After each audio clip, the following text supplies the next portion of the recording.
Everyone, I'm going to be presenting on the topic that Kal-Toh is NP hard. So Kal-Toh is a fictional game from Star Trek Voyager, in which a series of disjointed and jumbled rods with fairly unknown properties is rearranged into something that looks like this by either one player or multiple players. The game can be compared to chess in that players take turns removing a piece and then placing a piece in a new position, though the Vulcans who came up with this game would find that offensive, as the comparison would be out of the ordinary to them. So let's look at the definition of this game as given by different sources. We have a quote here from Harry Kim that the object of the game is to turn this jumble of rods into a perfect sphere. Not quite correct. A perfect sphere can be made a lot of different ways, but the real shape that you're trying to make is two nested icosahedra connected by the center points of their edges. The shape is interesting. It is 20 triangles and 12 pentagons connected together. The game is played by taking turns removing and replacing a rod from the pile such that each end is connected with the ends of two other rods. You are not allowed to place these rods hanging into space, and the ends must be connected to other rods. An example of this, you cannot stand a rod straight up on another one without connecting it, and you are unable to have a rod placed in such a way that the ends hang out so that you can connect other things to those. Those would be illegal placements. You can, however, place the ends of the rods wherever you want, connecting to others, which is where you would get the vertical volume from. And the fact that it starts in that shape helps get them up there. We do need to make some assumptions about this game because complete playing of the game is not possible with current technology. There are several videos on YouTube from the series that will show why this is possible or why this is impossible and why this happens. The game does change well in play using some as of yet unknown methods and would make it very difficult in today's terms to play. Today, if you wanted to play it, you would need to have some kind of system of rods that were magnetic, possibly using some kind of clamps, or a video game would be your best bets to do this one. It is, in this video, we're going to assume that normal rules don't apply here. We're going to ignore physics. We're going to ignore all of that and assume that we have something in place that allows us to do what we need to play this game. So let's take a look at a couple of things. This is an icosahedron, which I'm going to mispronounce that every time. You can see the outlines there of what it would look like when it's all placed together. You have your five-sided shapes and your three-sided shapes all connected around into this multi-sided or multifaceted object.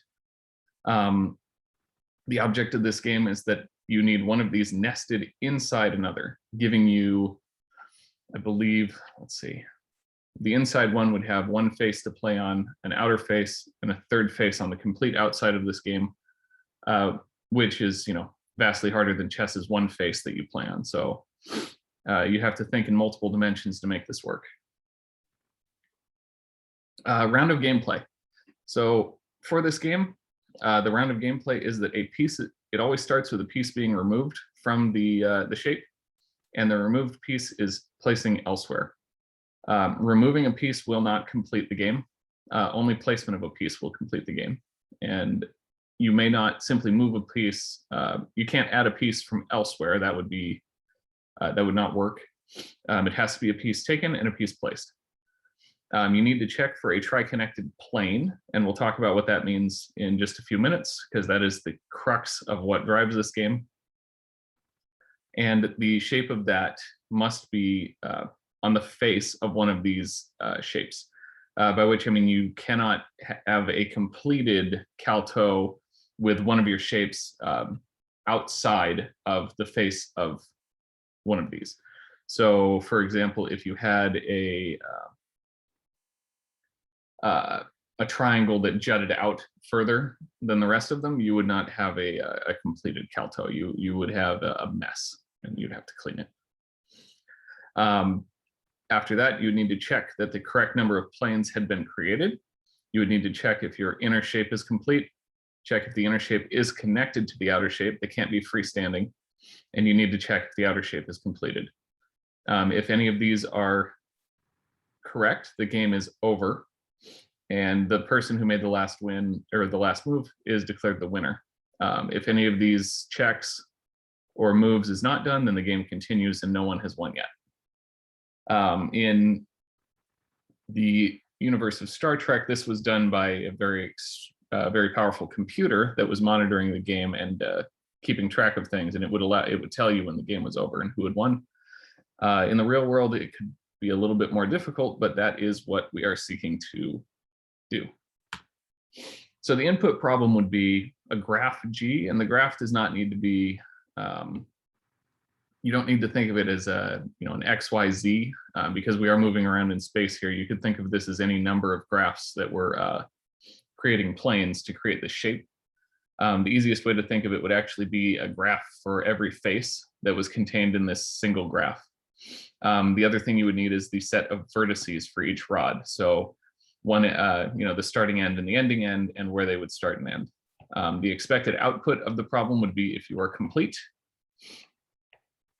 We can assume that the graph would start with create the Kal-Toh graph as a function that would exist, because you know that given all, and the assumption here is that those rods are all the same size, you know necessarily where a vertices could be or should be to create a completed Kal-Toh, so it would be possible to pre-process that.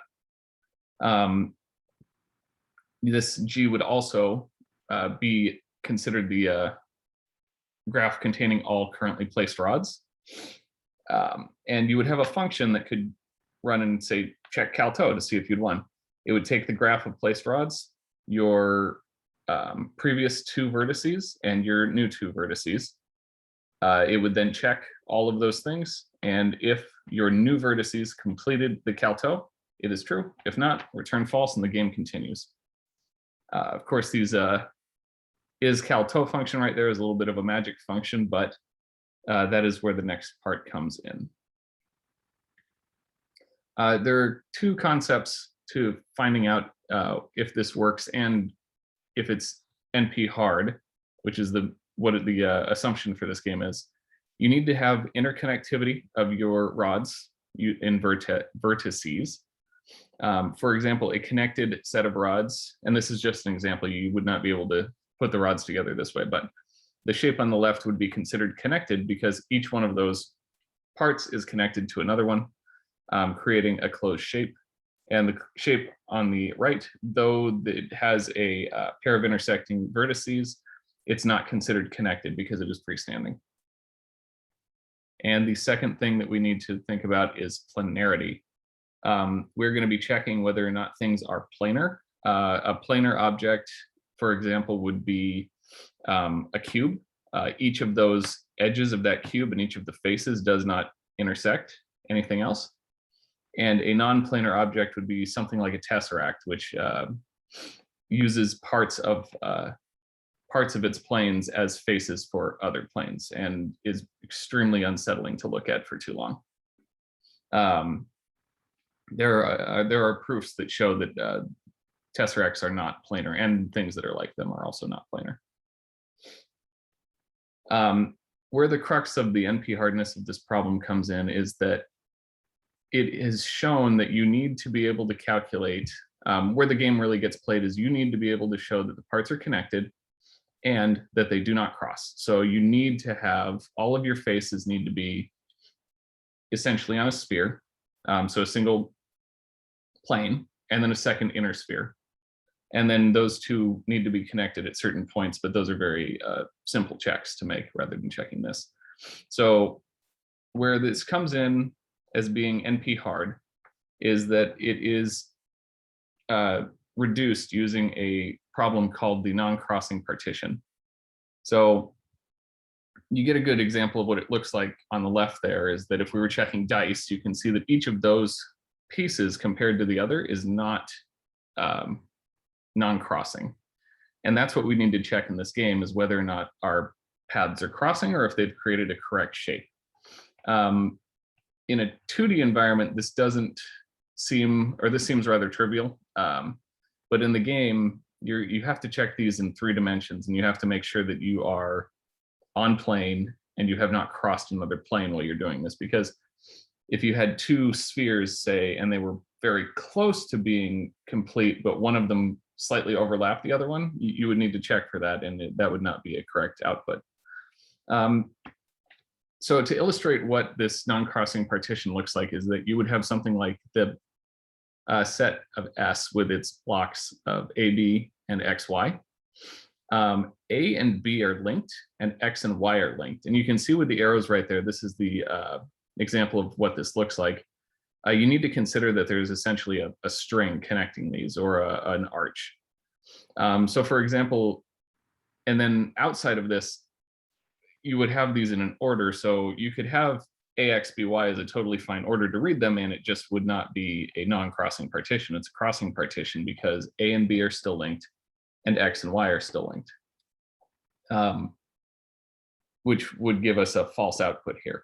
However, the input of A, X, Y, B is totally fine because those arrows never need to cross. In the research for the paper on Kal-Toh being complete, or I'm sorry, NP hard, the authors reference another paper which has proven that this non-crossing partition problem is NP complete. And since Kal-Toh runs off of this as its reduction problem, it can be shown that Kal-Toh is NP hard. So the paper that they did the research off of has been approved, and it is used for a lot of other things as well.